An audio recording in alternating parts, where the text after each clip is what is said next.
Decent, Michigan, the Australia of Upper Peninsula towns.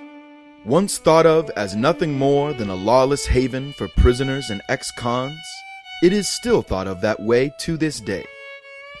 Decent's first settlers were the Notchnah Indians. They lived peacefully off the land, gathering food, constructing the region's first permanent shelters, and ritualistically sacrificing their enemies to maintain control of their territory.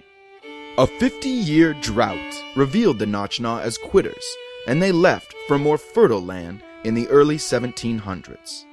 The region's next inhabitants were a group of British fur traders, all named Nathaniel. They quickly set to work establishing a trading post. One member of this party unwittingly gave the town its name when he wrote in his personal journal, "While it is no beauty, this land is decent." Unfortunately for the Nathaniels, the Notchnah reclaimed the land in 1723, citing dibs and reverse Indian giving rules well over a century before the Trail of Tears. The British did not go without a fight, but 5 minutes into battle, all of their guns jammed at the same time, and the Notchnah easily killed them in about an hour. However, the new generation of Notchnah were also quitters, and disappeared when they all contracted smallpox in 1750.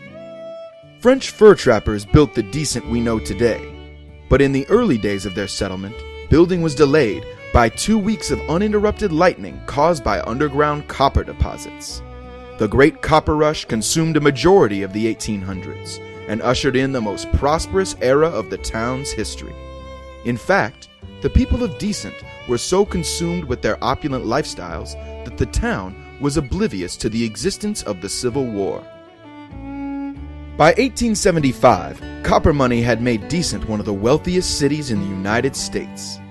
The townspeople's insatiable hunger for beaver meat decimated the local wildlife population, crippling the fur trapping economy. Ever resourceful, Decent trappers began stealing pelts from neighboring towns, earning them the nickname fur burglars. As the 19th century came to a close, Decent's population was 90% fur burglars, and nearby towns had had enough. On December 31st, 1899, Decent's neighbors lured all of the fur burglars into an abandoned factory under the auspices of throwing them a New Year's party. The fur burglars were locked inside, and Decent had its first prison. On New Year's Day, it had its first prison riot. Rioting became a tradition in Decent in the years that followed, and the town relied heavily on this tradition to keep its population going. After each escape, the prisoners would settle in town, bolstering the local economy through bootlegging, disorganized crime, and always more fur burglary. But not all prisoners wanted to riot. During the Great Depression, many people committed crimes in attempts to get into prison, where at least there was a guarantee of shelter and a lukewarm meal. This inspired Mayor Nathaniel Sutter to come up with Decent's only original idea: prison tourism. By making prison sentences strongly suggested rather than mandatory, Sutter could turn empty jail cells into exhibits for tourists. The fact that this allowed many of Decent's most nefarious criminals to once again roam the streets proved that just because an idea is original doesn't mean it's good. In the 1950s, Decent's prisoners lobbied for more humane facilities. In 2008, their concerns were finally heard, and new prison amusement park was built around the crumbling walls of the original prison. Every year, dozens of thousands of tourists flock to this Upper Peninsula attraction to commingle with prisoners while riding roller coasters, and soon, the UP's widest water slide. It's been a long road for Decent.